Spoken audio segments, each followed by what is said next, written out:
You're listening to the Neighborhood Bulldog, where the porch light's always on and the maroon runs deep. I'm Scott Nabors, and this is your home for real Mississippi State sports talk. Around here, we don't chase headlines. We break down the wins, the losses, the culture, and what it really means to be a Bulldog. If it matters in Starkville, it matters here. So pull up a chair, grab a drink, and welcome to the neighborhood. Hail State. Astounding day for Josh.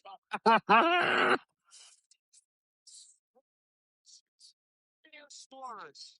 One of the all-time performances by Mississippi State men's basketball taking care of business on the home court. Josh Hubbard, legend, put his jersey in the rafters right now tonight. What a game. What a roller coaster. What an emotional wreck everybody has been left with here. The highs, the lows, exactly what it is to be a Mississippi State Bulldog fan. It is not always pretty, but when it goes well, boy, does it feel good. Mississippi State gets the win over the Auburn Tigers in Starkville tonight, 91-85. Josh Hubbard, 1 point away from tying the all-time Mississippi State basketball scoring record held by Bailey Howell with 47 points. Josh Hubbard, 15 of 27 from the field, 6 of 9 from three-point range. Absolutely nuts. 6 of 9 free throws, I'm sorry. Broke the record in the first half for three-pointers made in an entire game and broke that by halftime. 35 points by halftime. Just absolute monster of a performance from the legendary, absolutely legendary Josh Hubbard. I mean, what do you say at this point? What do you say at this point? He is absolutely legendary. It looked very shaky in the second half. He went 10 of 16 from three, by the way. Just a monster performance all around. That's going to be close to player of the week for him.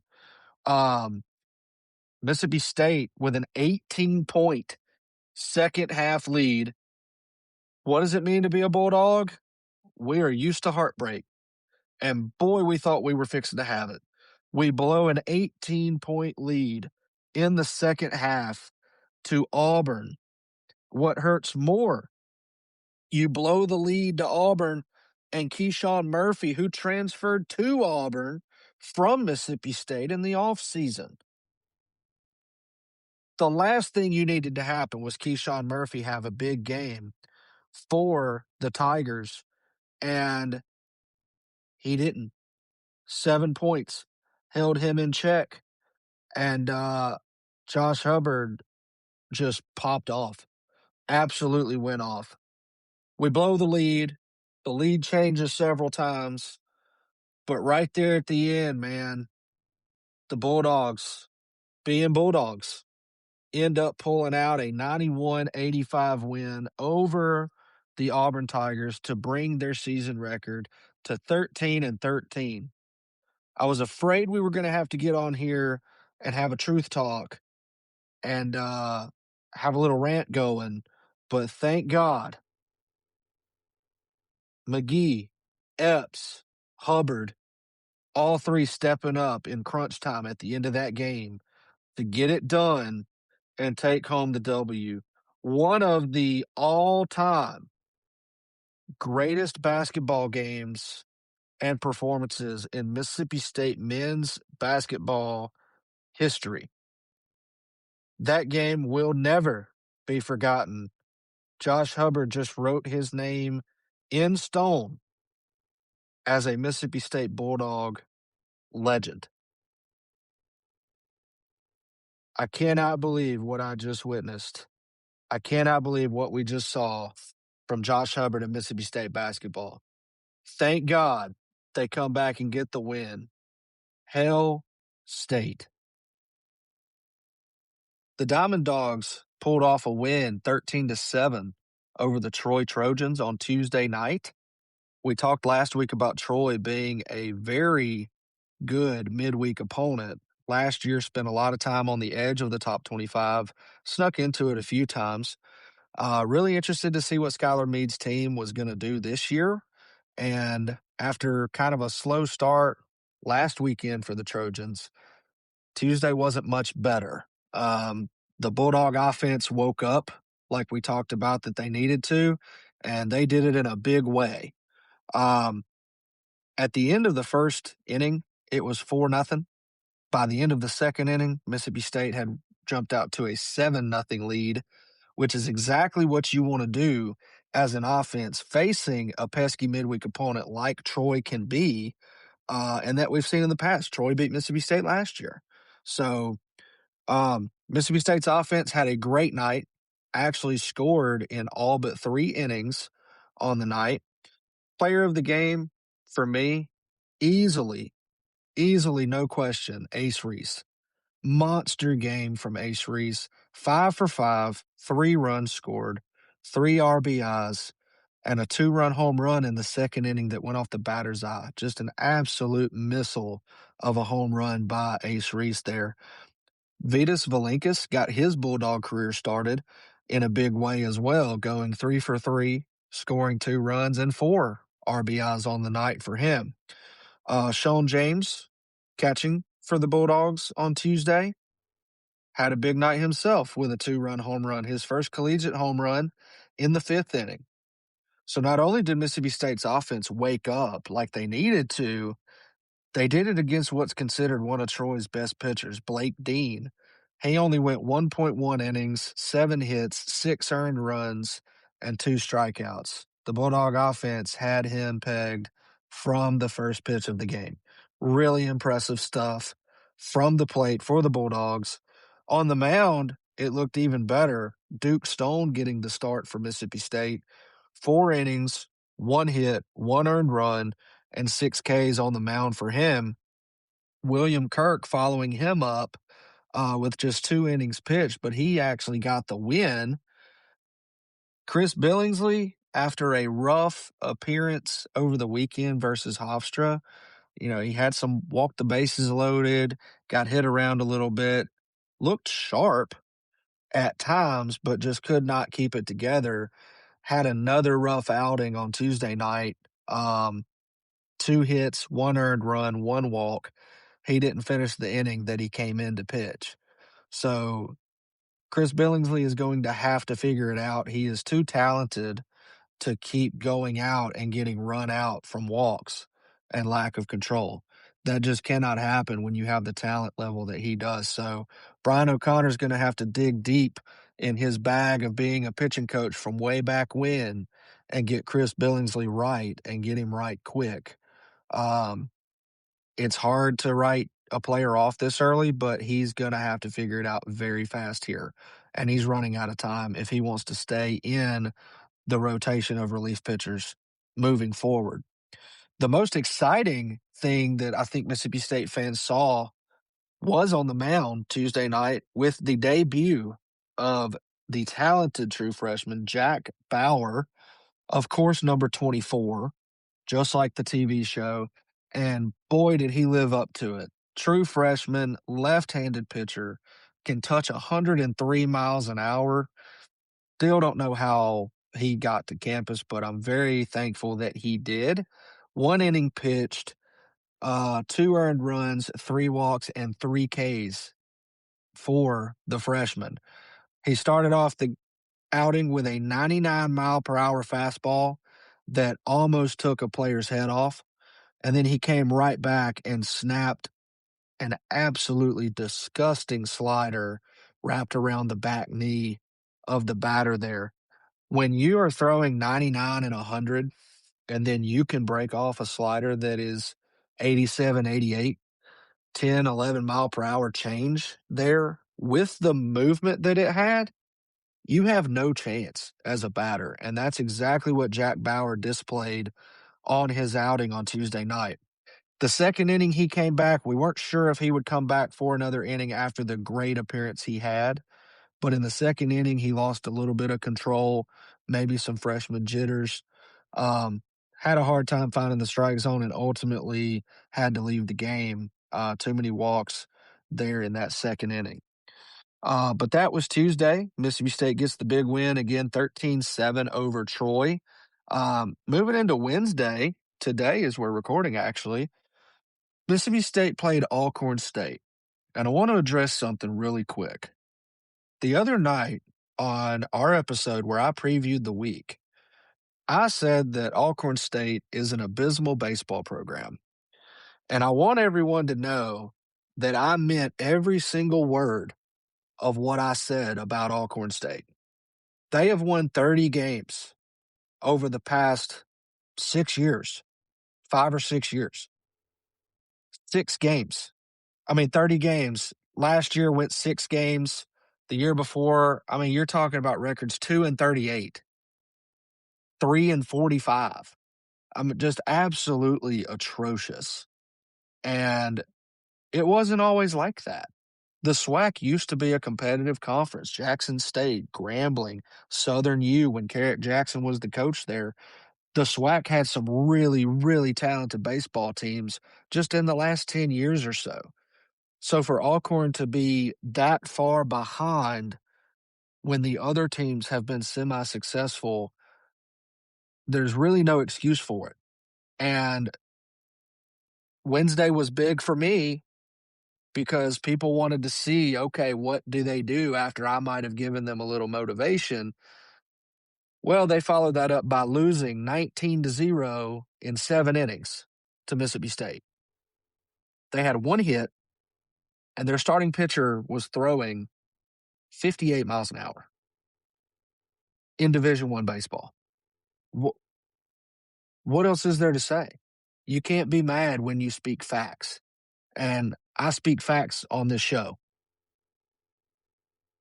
13 hits to 1, 9-0 by the end of the second inning. Big day at the plate for Drew Wires, going 4 for 4 with 4 runs and 1 RBI. Blake Beavis, big game, 2 for 3, 3 runs, 6 RBIs. Had a 3-run home run in the first inning to get things going for us there. For Alcorn State, Caden Wade on the mound, 1 inning pitched, 3 hits, 4 earned runs, 2 walks. Throwing beach balls, batting practice right over the plate.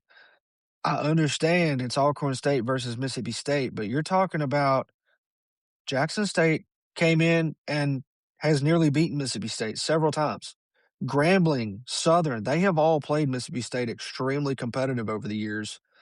And again, for there to just be that big of a gap between those teams and Alcorn in the same conference, something's got to give, and it needs to get better, and it needs to get better fast.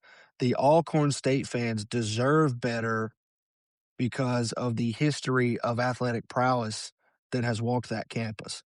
I would love to see them get better, but it needs to happen fast. For Mississippi State on the mound, this was a bullpen game, very clearly a bullpen game. Tyler Pitzer got his Bulldog career started. 2 innings pitched, 1 hit, 3 Ks. Again, not going to stretch out any pitchers tonight. Most of them only pitched 1 inning. Maddox Miller followed him up with 1 inning, 3 Ks, and actually got the win. Really good performance from Maddox Miller. Parker Rhodes, 1 inning, 2 Ks. Jackson Logan, 3 Ks. Dane Burns, 1 K. And Tanner Bellevue, 2 Ks. So bullpen game, everybody really looked good.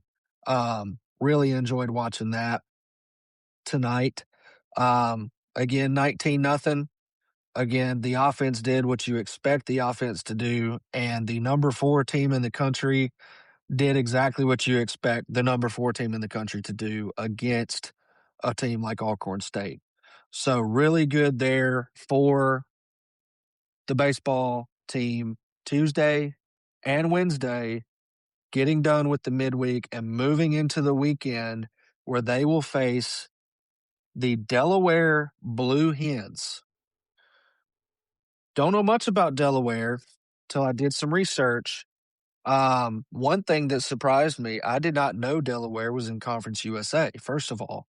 So they're in the conference with Louisiana Tech and others. Um, to start the year so far, they have lost 2 games to Elon last weekend. Um, and they lost 3 games to Elon and they beat LaSalle on Tuesday night, 6-4. Um, looking into Delaware as a team statistically, they're only hitting 200 as a team. That's tough. Opponents are hitting 263.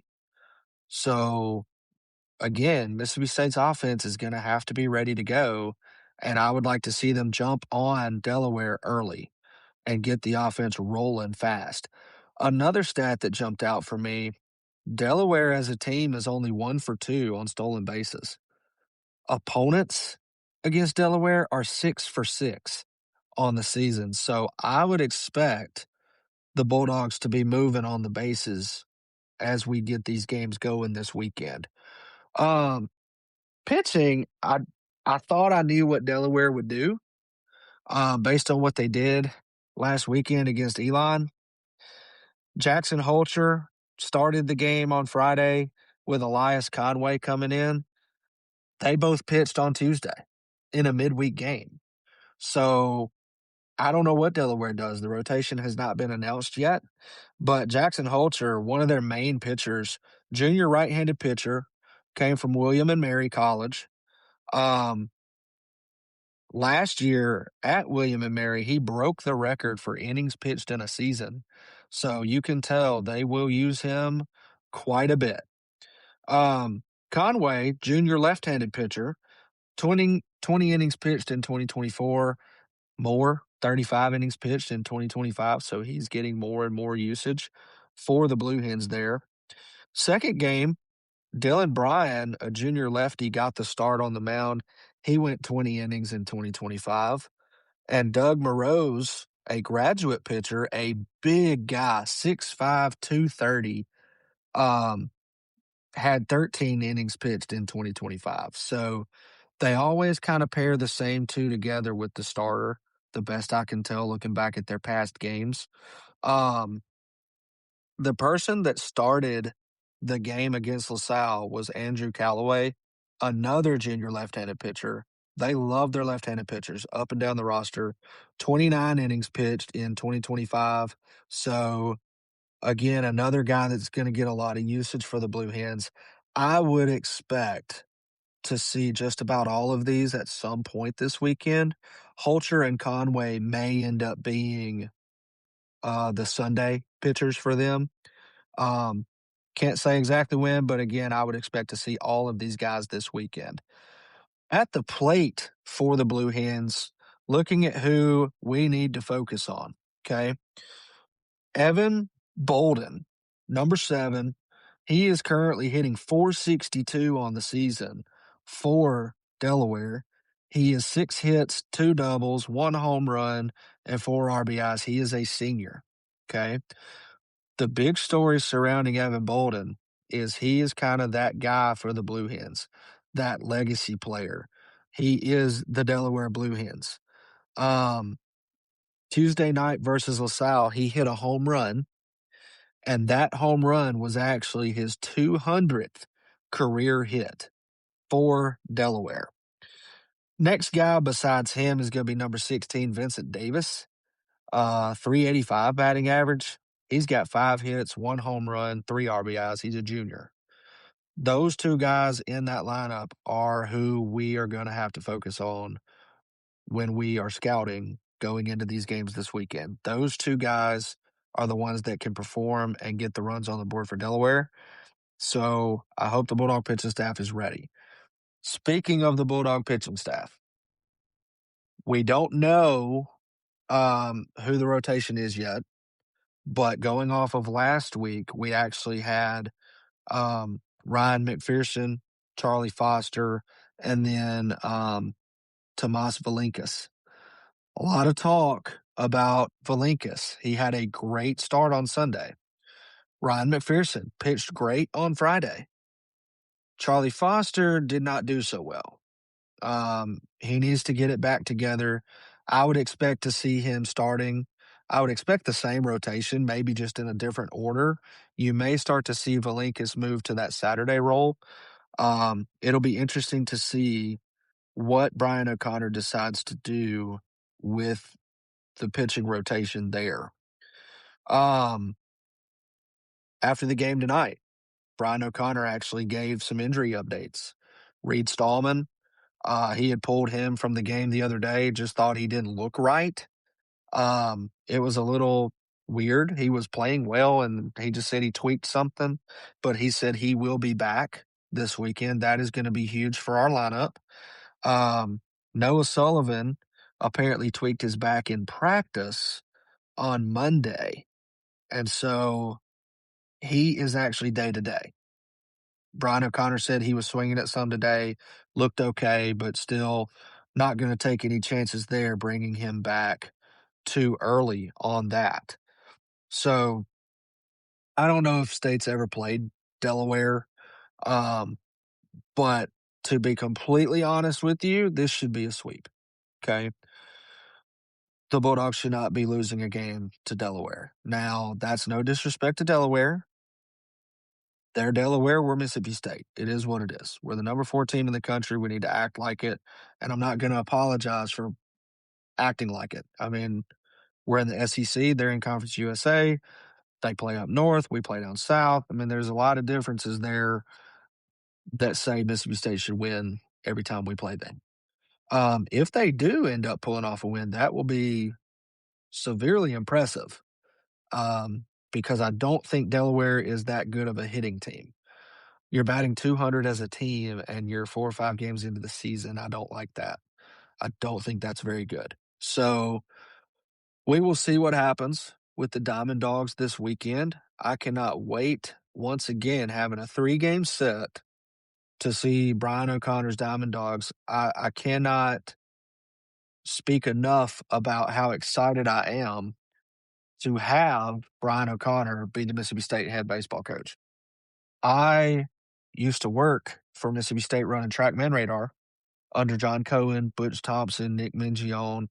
I loved every one of those guys. You talk about an intensity that just oozes into every aspect of the program, the campus, the athletic department as a whole. Everybody knows John Cohen's nickname as being intense, and I can tell you he absolutely was. It's really cool to see those guys moving on. You know, Butch Thompson, head coach at Auburn, Mingione, head coach at Kentucky.